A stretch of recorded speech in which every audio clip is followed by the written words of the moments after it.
हाथी और चतुर खरगोश।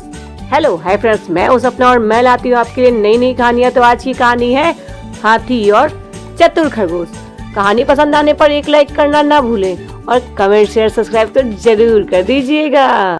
एक हरे भरे वन में नदी के किनारे हाथियों का एक बहुत बड़ा समूह रहता था, जिसका मुखिया उन्हीं में से एक हाथी था। वो बहुत समझदार था और बहुत ही चतुर भी था। वर्षों से वहां समूह में व वन में सम्मुख में जीवन व्यतीत कर रहे थे। सब बहुत खुशी से उस झुंड में रहते थे और मजे किया करते थे। किंतु एक समय वन में अकाल की चपेट में आ गया। नदी का जल सूख गया, वन की हरियाली चली गई और हाथी भूख प्यास से मरने लगे। अब सबको ये परेशानी सताने लगी, इतना हरा भरा जंगल ये कैसे हो गया, कब बारिश होगी, यहाँ तो अकाल पड़ गए हैं। इस विपत्ति से निकलने के लिए सबने प्रार्थना की। इसलिए सभी हाथी ने मिलकर मुखिया के पास जाने का निर्णय किया और सबने बोला कि चलो चला जाए हम अपने मुखिया हाथी के पास। और बोले, गजराज, इस अकाल की स्थिति में यदि हम और अधिक इस वन में रहे ना, तो अकाल का ग्रस्त हमें ले डूबेगा। यहाँ सब भूखे प्यासे रहकर मर जाएंगे। यहाँ रहना अब दुष्कर हो गया है। कृपा कर किसी अन्य स्थान की खोज करें और जहाँ जल स्रोत और हरियाली हो। सभी ने निवेदन किया अपने सरदार से। हाथी सरदार ने सबकी बात बड़ी ध्यान से सुनी और सबके बारे में सोचना शुरू किया। सभी की ये एक आशा थी कि शायद इस विपत्ति से उनके सरदार उसे निकाल ले जाएंगे। वह चतुर सोचता रहा, विचार मग्न होकर सोचा।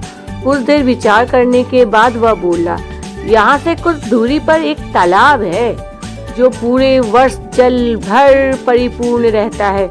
हमें वहीं चलना चाहिए। कल प्रातः ही हम सब मिलकर तालाब की ओर प्रस्थान करेंगे। उसने सलाह दी अपने सभी हाथी वाले झुंडों से। सरदार ने विमर्श रखा। सभी को ये बात अच्छी लगी और अपने सरदार की बात मानने के लिए हामी भरी। अगले दिन जब सभी उस तालाब की ओर चल पड़े, 5 दिन तक 5 रात तक यात्रा पूर्ण कर रहे वो सब चलते रहे। जल से पूर्ण तालाब को देख वो बहुत प्रसन्न हुए। वाह, इतने सूखे और अकाल के बाद कम से कम एक तालाब मिला जिसमें इतना मीठा पानी है। कितना सुंदर वन है। देख के सब बहुत खुश हो गए और नाचने गाने लगे। संध्या होने पर वे बाहर निकले और वन में चले गए। तालाब के किनारे खरगोश की एक बस्ती थी जिसमें उनके असंख्य बिल थे। किंतु हाथी इससे भी अभिज्ञ थे। वो तो जानते ही नहीं थे कि यहाँ खरगोश के बिलों के दौड़ते हुए और निकलते हुए रहते हैं। उन्हें तो पता ही नहीं था, क्योंकि वो अभी अभी तो उस जंगल में आए थे। खरगोश के बिल तहस नहस हो गए। कई खरगोश घायल हो गए और कई तो मर गए। ये उनको पता नहीं था कि ऐसा भी हो सकता था। काफी खरगोश के मारे जाने पर खरगोश मंडली को भी बहुत परेशानी होने लगी। अब वो क्या करे, उनको कुछ समझ में नहीं आ रहा था। हाथियों के जाने के बाद सभी खरगोश एकत्रित हुए और स्वयं पर आए इस संकट के विषय में चर्चा करने लगे। एक खरगोश बोला, हाथियों का समूह प्रतिदिन जल के लिए तालाब में आएगा, ऐसे ही हमारा हरण करेगा और प्राण ले लेगा। हमारे कितने लोगों के प्राण चले जाएंगे। वे हमारे बिलों के साथ हमें भी रौंद देते हैं। उन्हें तो पता ही नहीं रहता है कि वो हमारा घर बर्बाद कर रहे हैं। हमें इनसे कोई बचा सकता है तो बचा ले, हमारा वंश समाप्त हो जाएगा। नहीं तो अगर हम इनसे ना बच सके तो एक भी खरगोश नहीं रहेगा। जीवन है तो सर्वस्व है। जीवन रक्षा करने के लिए वे स्वयं हमें कुछ ना कुछ तो करना चाहिए। इस परिस्थिति से हमें अपनी रक्षा करनी चाहिए। हमें जीवन की रक्षा के लिए तत्काल ही इस स्थान को छोड़कर अनंत प्रस्थान कर लेना चाहिए। एक खरगोश ने सबको बोला। सभी को समझ में नहीं आ रहा था कि क्या करे, तो वो लोग भी उस खरगोश की बातें बहुत ध्यान से सुन रहे थे। खरगोश अपनी भूमि छोड़कर अन्य जगह जाने के विचार विमर्श से बहुत दुखी थे, क्योंकि वो वहाँ काफी दिनों से रह रहे थे और काफी उनका उस जगह से लगाव हो गया था।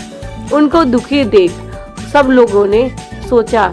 एक खरगोश उनमें से बोला, आगे आया और बोला, हम वर्षों से इस भूमि पर निवास कर रहे हैं, हम अपनी भूमि छोड़कर क्यों जाएंगे? हम क्यों दुखी हो? हाथी तो आए हैं, हम थोड़े ना अपनी जगह बदले हैं, हाथियों ने बदला है। हमारा तो इस धरती पे अधिकार है, इस जंगल में तो हम लोग पहले से रहे हैं, तो हमारा अधिकार सर्वप्रथम बनता है। हमें हाथियों से बात करनी चाहिए और उन्हें ये सब करने से रोकना पड़ेगा। किंतु उनसे कौन बात करेगा? कौन उन्हें समझाएगा? सभी खरगोश ने एक स्वर में पूछा अपने खरगोश सरदार से। मैं उनसे बात करूंगा और यहाँ आने से मना करूंगा, उस सरदार ने कहा। किंतु क्या वो तुम्हारी बात मान लेंगे? तुम तो इतने छोटे, वो उतने बड़े। क्यों नहीं मानेंगे? अवश्य मानेंगे। मेरे पास एक युक्ति है। मैं उनसे कहूंगा कि ये तालाब चंद्रमा में बैठकर खरगोश का है और उनसे आपको लोगों को यहाँ आने से मना किया है।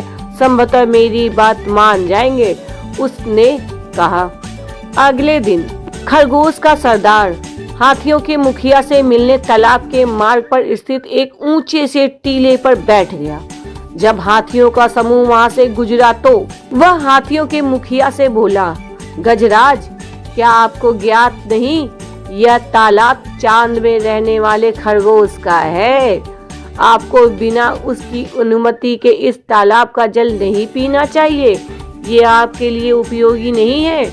आप ये काम उचित नहीं कर रहे हैं। उन्होंने पूछा, तुम कौन हो? मैं चांद में रहने वाले खरगोश का संदेशवाहक हूँ, उस खरगोशों ने कहा। उनसे मुझे अपने संदेश के साथ आपके पास भेजा है, उसने साथियों से कहा। संदेश क्या है? उसने फिर से पूछा। संदेश है कि पवित्र तालाब में चंद्रदेव का वास है, इसलिए तुम इस लोक इसके जल को उपयोग नहीं कर सकते हो। खरगोश ने हाथियों से कहा, मैं कैसे मान लूं कि यह तालाब चंद्रलोक का है? जब तुम मुझे तालाब में चंद्रदेव के दर्शन कराओगे तब मैं मानूंगा कि ये चंद्रदेव का तालाब है। हाथी के सरदार ने भी खरगोश के सरदार को जवाब दिया। और फिर मैं तभी अपने साथियों से इस जगह पे आने से रोक सकता हूँ, नहीं तो मैं तो नहीं रोकूंगा। मेरे हाथी कहाँ जाएंगे? मेरे सारे दोस्त कहाँ जाएंगे? चलो मेरे साथ, मैं स्वयं देख लेता हूँ। कहकर स्वावलंबी हाथी वहाँ से चल पड़ा। तालाब के किनारे वो लेकर गया। उस समय तालाब में चांद की छाया पड़ रही थी, क्योंकि रात का समय था और चांद निकल चुका था। खरगोश ने सभी हाथियों को दिखाया, ये देखो, ये देखो। छाया देखते ही बोले, गजराज, देख लो, तालाब में चांद वापस है। अब तो मेरी बात मान लो। अब तो तुम मानोगे ना कि ये तालाब चांद का है, आपका नहीं है। बिना पूछे आप चांद के पानी नहीं पी सकते हैं। चांद से आपको इजाजत लेनी पड़ेगी, तभी आप कर लेंगे और पानी पी सकते हैं। चांद की छाया को देखकर वह समझ गया कि उसे प्रणाम किया और फिर वहां से वो लौट गए। उसके बाद वह उस तालाब में हाथियों का समूह कभी नहीं आया और सभी हाथी वहां से उस जगह को भी छोड़कर चले गए और खरगोश ने अपनी बुद्धि से सभी खरगोश का घर बचा लिया। तो देखा दोस्तों, कैसे खरगोश ने अपने सभी साथियों का घर बचा लिया और हाथियों को मूर्ख बना दिया और अपनी जान भी बचा ली। इस तरह बुद्धिमानी से किसी भी समस्या का हल निकाला जा सकता है। हमें शिक्षा की बहुत आवश्यकता होती है। हम शिक्षा पाते हैं, बुद्धि पाते हैं तो किसी भी बड़ी से बड़ी समस्याओं को चुटकी में हल कर सकते हैं। बुद्धिमानी से किसी भी समस्या का समाधान आप तुरंत मिनटों में कर सकते हैं। तो कहानी कैसी लगी? कहानी अगर अच्छी लगी है तो लाइक, कमेंट, शेयर, सब्सक्राइब करना ना भूलें। धन्यवाद, बाय बाय।